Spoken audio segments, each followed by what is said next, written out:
আমরা মুসলমান কিসের দাবিতে? ঈমানের দাবিতে আমরা মুসলমান। কিসের দাবিতে?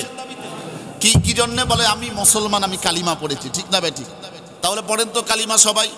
লা ইলাহা ইল্লাল্লাহু মুহাম্মাদুর রাসূলুল্লাহ সাল্লাল্লাহু। কালিমা পড়লে মুসলমান যদি হওয়া যায়। এবার আপনাদেরকে প্রশ্ন করি, কালিমার মধ্যে নামাজ আছে? আছে? কোথায় আছে দেখান।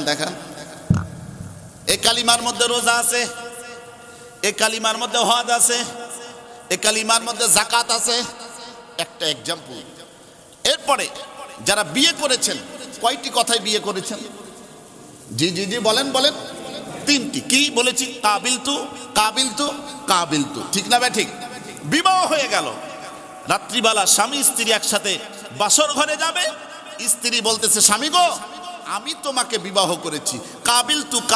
কাবিলতু বলার সময় তোমাকে কিন্তু আমি বলি নাই যে তোমার সঙ্গে রাত্রি যাপন করতে হবে। তাহলে কি করবা তুমি? পাশের গ্রামে, পাশের এলাকায় আমার বন্ধু আছে, আমার বন্ধুর সাথে আমি রাত্রি যাপন করব। এই কথা বলে স্ত্রী চলে গেলেন। সকালবেলা আবার স্ত্রী ফেরত আসার পরে বাজারের ব্যাগ নিয়ে বলতেছে, স্বামী গো, তুমি বাজার করে নিয়ে আসো। কি কিনবা? চাউল কিনবা, ডাউল কিনবা, গোস্ত কিনবা, মাছ কিনবা, তেল কিনবা, ইত্যাদি।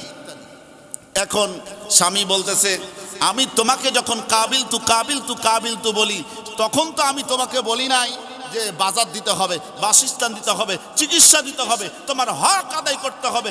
স্ত্রী যদি বলে আমি বলি নাই, স্বামী যদি বলে আমি বলি নাই, তোমার হক আদায় করতে হবে, এটা আমি বলি নাই, সংসার টিকবে না, ভেঙে যাবে। ও চালাক মুসলমান, বুঝে থাকলে বলেন, সংসার থাকবে না, ভেঙে যাবে। তেমনি ভাবে আমরা যখন বলেছি কাবিলতু, এই কবুলের মধ্যে সমস্ত বিষয় ঢুকে গেছে। স্ত্রী স্বামীর হক আদায় করবে, স্বামী স্ত্রীর হক আদায় করবে। আমরা মুসলমান যখন বলেছি লা ইলাহা ইল্লাল্লাহু মুহাম্মাদুর রাসূলুল্লাহ সাল্লাল্লাহু আলাইহি ওয়াসাল্লাম, আমরা যখন কালিমা পড়েছি, এই কালিমার মধ্যে নামাজ ঢুকে গেছে। আমরা যখন কালিমা পড়েছি, রোজা ঢুকে গেছে, হজ ঢুকে গেছে, যাকাত ঢুকে গেছে, দান সাদকা সব ঢুকে গেছে। আল্লাহর জমিনে আল্লাহর দিন কায়েম করতে হবে, আল্লাহর হুকুম মেনে চলতে হবে, এটাও এই কালিমার মধ্যে ঢুকে গেছে। আপনি মানেন আর না মানেন, আপনাকে আল্লাহ ধরবেন।